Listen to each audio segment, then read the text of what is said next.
In our first lecture on the events that have changed history, we looked at the first law code, the law code of Hammurabi, a law code that still influences fundamental ideals of our country today, that we are a nation of laws, a law code that would be comprehensible in terms of its format and the aspects of the law with which it deals to a lawyer today.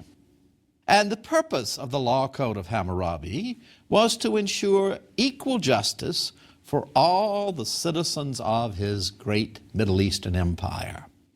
And around 1750 BC, when this law code was there in the great cities of the realm of Hammurabi, like Ur, one of the ancient Sumerian cities, it could have been studied by a wandering Bedouin, Abram, who would be destined to be the father of a great nation and of a great religion, Judaism. Abram would have been protected under that law code. He could travel in peace throughout the realm of Hammurabi by that law code, and even engage in mercantile activities. And he was described as a wanderer, that is to say, a Bedouin or a man who traveled throughout and did not have a fixed home many times of the year. Or, in the language of that day, he was a Hibiru, which meant a wanderer, a nomad. But he had taken up residence for a while in Ur and then left. And Abram would go on to become Abraham.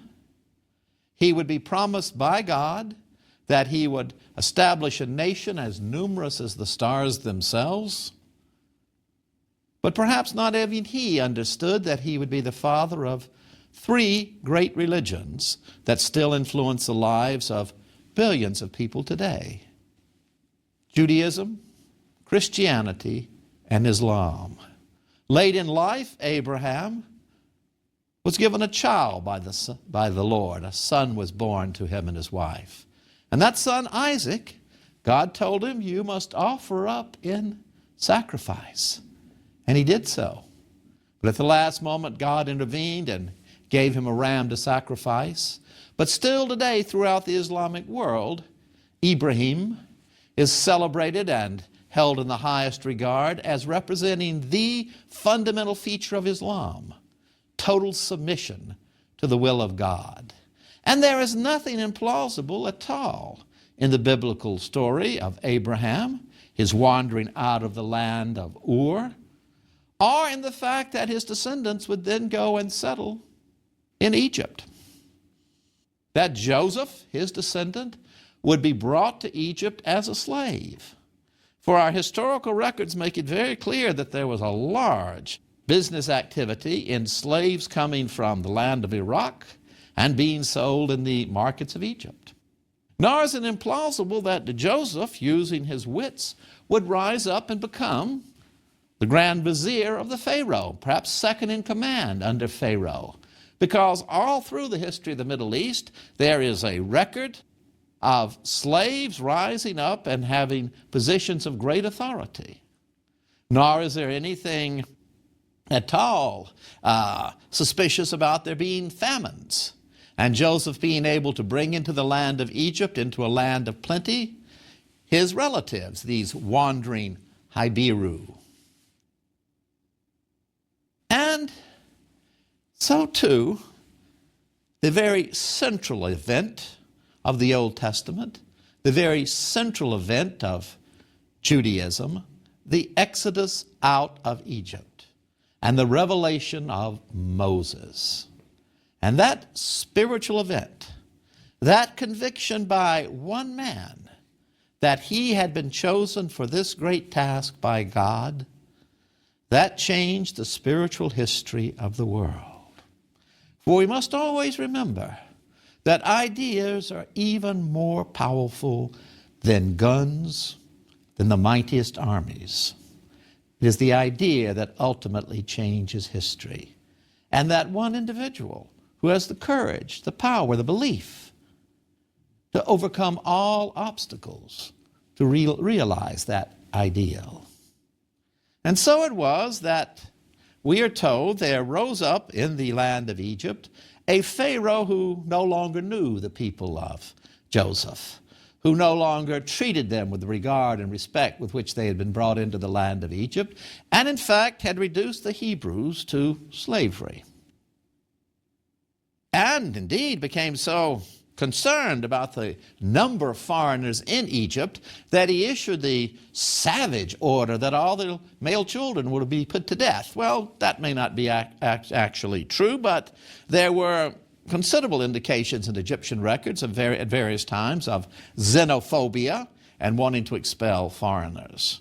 And so the story of Moses takes us to Egypt, takes us to a child born of the Hebrews, but raised up as an Egyptian. It is most interesting to look at this historically and to understand the name of Moses as being a traditional Egyptian name.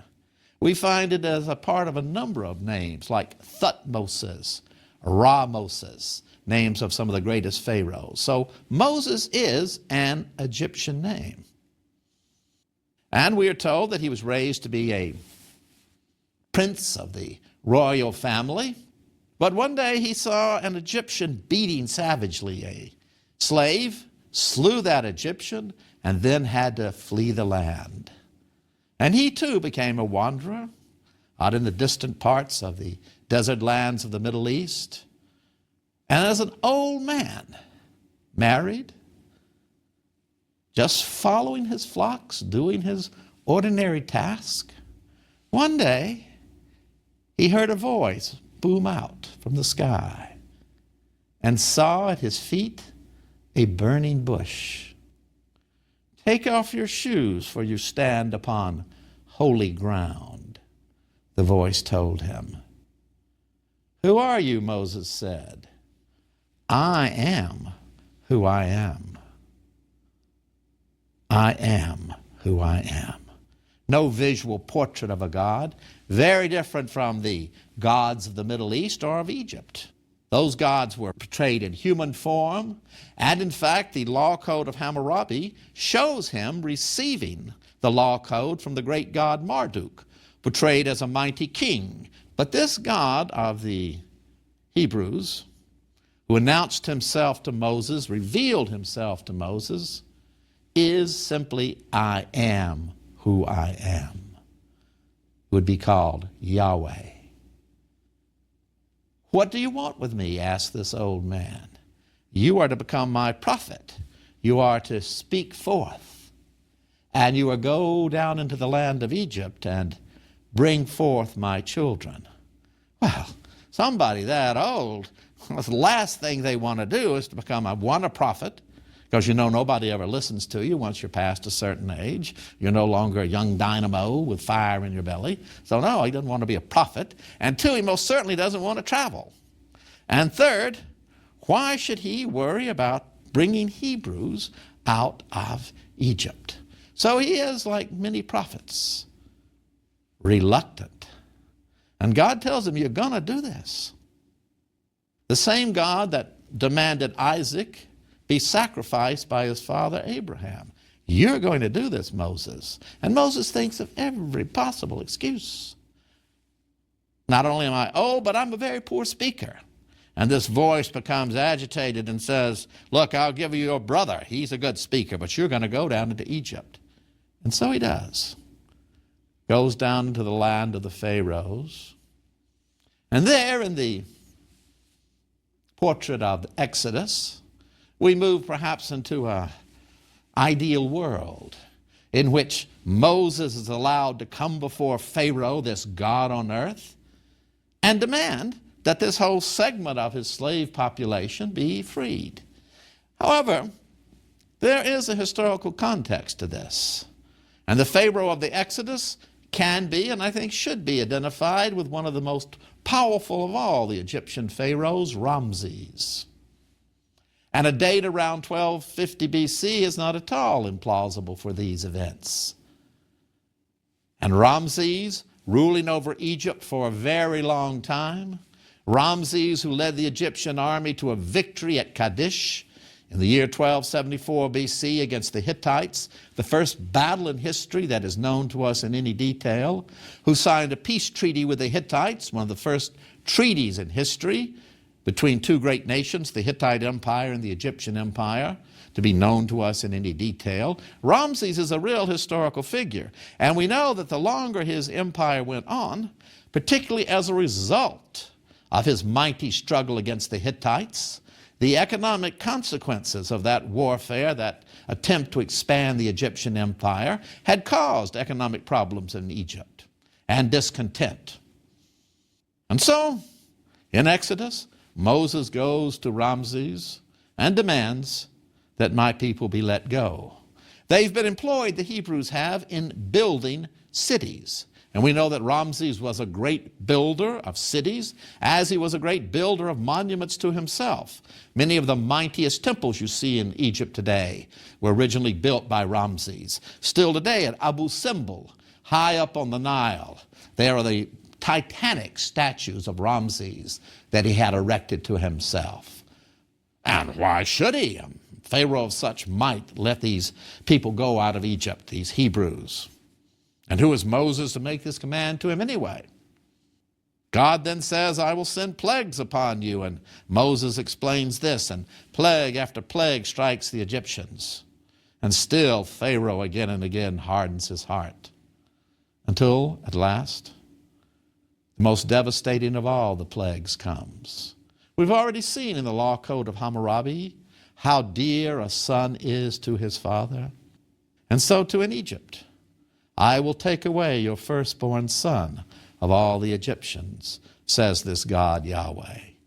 For the God Yahweh of the Old Testament is a God of vengeance, a God of war. And the Hebrews are told to prepare their last meal in a particular fashion and to mark their doorways with the blood of that lamb, so that God will pass over those homes, but bring death to the children of the Egyptians.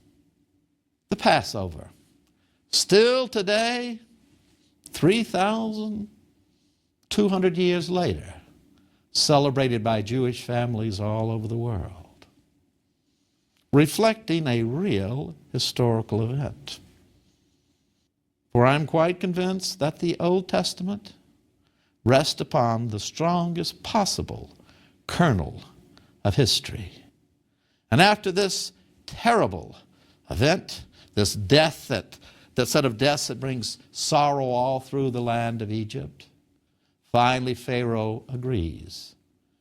And the Hebrews start their trek. You can even follow it basically on a map, how they go out. And in the Exodus tradition, Pharaoh once again changes his mind and comes after them with a mighty army, an army that has chariots, which indeed were the fundamental offensive weapon of the Egyptian army, these war chariots. And they come chasing after the Hebrews. Now, we're told that the Red Sea parted. Of course, many modern scholars would doubt that. Many ordinary people would doubt that. And there are always attempts to rationalize it, find a different place where this must have happened, or just say that it was tides breaking out. Well, fundamental to the Bible, whether it's the Old or New Testament, is the belief that miracles occur. They are the authoritative testament of the power of God. And so, in the Exodus tradition, these waves part, and the Hebrews are able to pass across. And then the waves come back down and destroy Pharaoh and his chariots. Well, no, the Egyptian records don't mention any such destruction of an Egyptian army by the Red Sea, nor the death of a Pharaoh under these circumstances. But there was enough history in that so that the oldest single sentence in the Old Testament, dated at least that way by the language, is the song that was sung by the Hebrew women in the celebration of this great miracle. The horse and the rider, he is overthrown into the sea. Let us celebrate the name of God. Thus the Hebrew people came out of Egypt and began their traversing the great Sinai desert. And nothing is more realistic than all the trouble Moses gets from having saved these people. They began to whine, they began to complain. Why were we brought out of Egypt? There at least we had enough to eat. Now we're brought out here into the middle of the desert to perish. Even the provision of food for them doesn't satisfy them. The people of Moses that he has led out are ungrateful, stiff-necked. But God has led them out in the biblical tradition for a purpose, to make of them a great nation, to fulfill the promise made to Abraham. And there in the Sinai desert, the site of a monastery we could still visit, where we could even stay, Moses would go up onto the mountain in the tradition, the Bible, and there God would give him the 10 Commandments. Well, we have seen that law codes existed in the Middle East, that the law code of Hammurabi was said to have been given to him by God. Indeed, it was inscribed on great tablets. And the law code that we have today, the copy of it there in the Louvre, shows Hammurabi receiving this law code from God, from the god Marduk. So there's nothing at all out of historical context with at least the idea that Moses would receive a law from God. Now, it is not the elaborate law that Hammurabi received, spelling out property rights and other rights that are still familiar today. Like one of the articles in the Law Code of Hammurabi says, I will not be responsible for anybody else's debts. How many times do you read that in the newspapers these days? No, it did not have all those elaborate legal aspects. It is a very simple code, and it starts with God. Just as the Law Code of Hammurabi starts with God as the giver of the law. I am the Lord thy God, who led thee out of Egypt, out of the house of bondage. You will have no other God before me.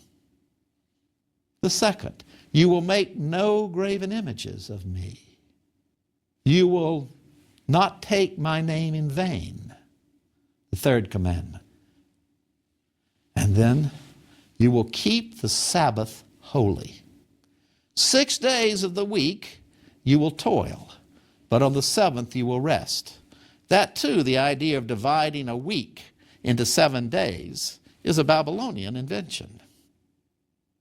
These first 4 commandments are devoted to God. I am the Lord thy God. I'm a jealous God. You will have no other gods except for me. So it is a religion of complete monotheism. That sets it apart from all the religions of the Middle East and from the religion of Egypt. They were polytheistic. The Mesopotamian, the Babylonian, the Egyptian did not believe that they could set a limit to the divine universe. In fact, they were always willing to recognize new gods when a power manifested an ability to render benefits to the community beyond the power of humans. So they were polytheistic. This was monotheism and only one God. Then the fifth of these commandments deals with your parents. And if you look carefully at the 10 Commandments, they are divided into the first 4 that establish the relationship of the people of Israel, as they will become, to God. The next ones, 6 through 10, deal with your relations with people, humans. And the fifth is the bridge between the law of God and how you're to act to people. That, of course, is honor your father and mother. And that is one of the most fundamental prescriptions in the Code of Hammurabi. The honor that is owed, the respect that is owed by the child to the parent. And in the same way, the accountability, the responsibility of the parent to that child. So your parents are a bridge between the rest of the world and God. It's still a ideal worth remembering and pondering in an age in which the family has split apart and the extended family almost doesn't exist anymore. And then we are not to kill. We are not to commit adultery. We are not to steal. We are not to bear false witness. And we are not to be jealous of others. Kill. And that is what I think it says in the Hebrew. Not murder, but kill. For that is the blanket indictment of God, to kill. But as with all of the codes, all the commandments, they do not operate in the world of God, they operate in the world of humans. And soon the Hebrews would have their prescriptions about what would be a just war. Adultery ranks very high on the list of the commandments you're not supposed to do. Why? Because it is breaking a fatal trust with another who is the closest one to you. And then stealing, very harshly punished, you'll remember in the law code of Hammurabi, still harshly punished in the Islamic world today, where the law can still say you must have your hand cut off if you steal. And then bearing false witness, just lying. And finally, to be jealous.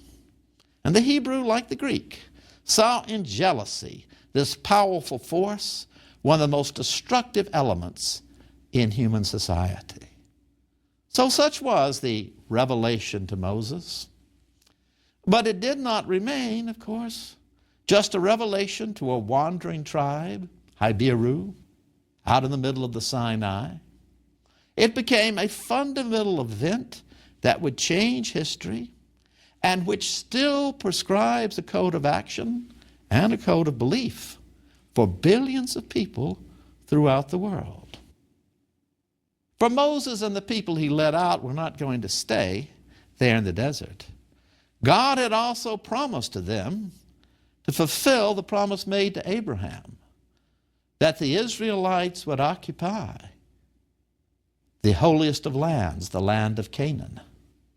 Moses, as Martin Luther King Jr. will tell us later in our course, knew he would never get there, but he saw it. And then the Israelites took the land of Canaan by fire and by sword.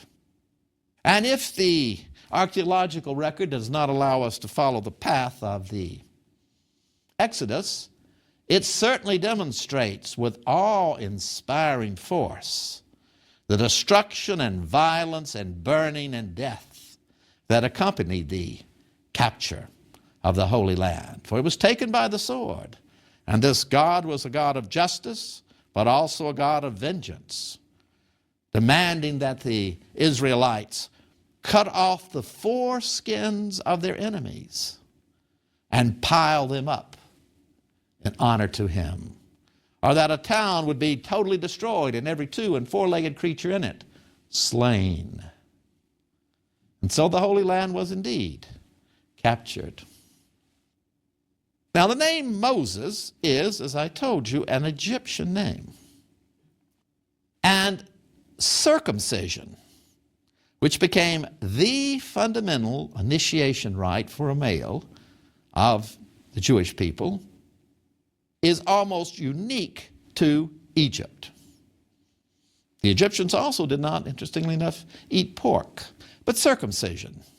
And it was this name of Moses and this circumcision that led the very profound mind of Sigmund Freud to write his book on Moses and monotheism and to argue in a most genial fashion, one that disturbed archaeologists and historians, but one that still has a great deal of interest if you read it, to argue that the religion of Moses was in fact derived from Egypt.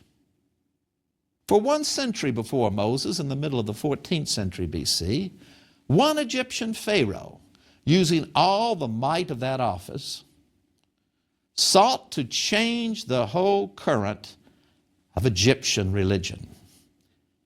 Akhenaten was his name, and he came to believe that all the gods that the Egyptians worshipped were in fact just manifestations of one supreme God, the great God Aten.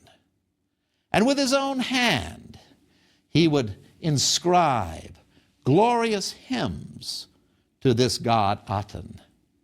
How that God was universal and one, that we must have no other gods than that God, that God demanded righteous behavior, that God was too powerful to be envisioned in any human or animal form. Even the sun disk that might somehow represent him was but a faint reflection of this one God who simply was the God who is. And the sun itself was but a reflection of how this God Aten brought to the whole of the universe warmth and love and prosperity. And indeed, what he wanted most of all from those who worshiped him was righteousness towards him and generosity towards others. A God who loved children, a God who loved even the tiny chick chirping inside his egg. But people are very hard to change religiously.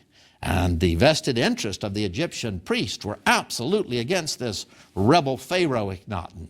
And finally, his whole religious movement collapsed, and his name was struck out of Egyptian inscriptions. And he was referred to, if he had to be referred to, simply as the criminal. But there were followers.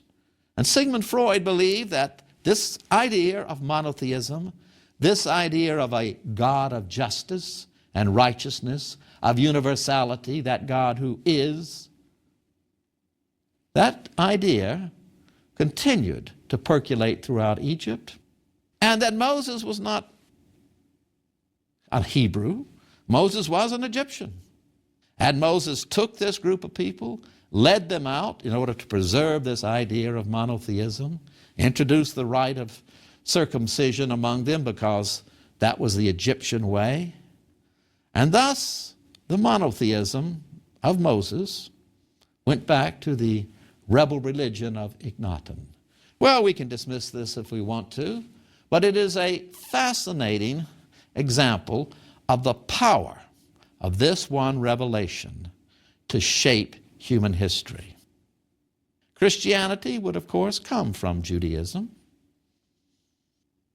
And the Ten Commandments take a center place in the Christian religion.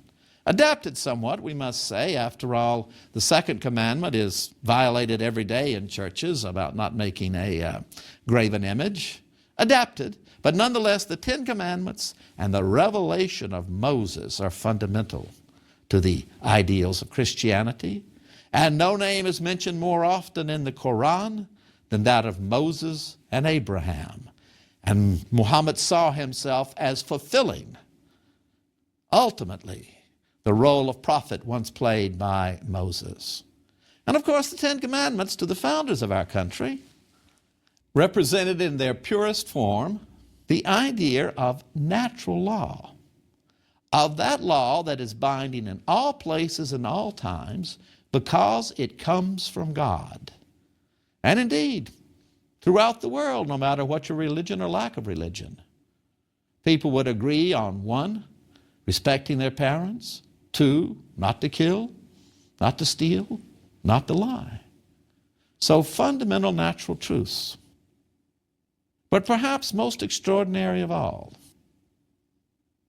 the people and nations and religions that passed through the Middle East and its history, across the stage of its history, only one endures. No one speaks ancient Lydian anymore. You won't find anybody who carries on day-to-day conversations in Akkadian.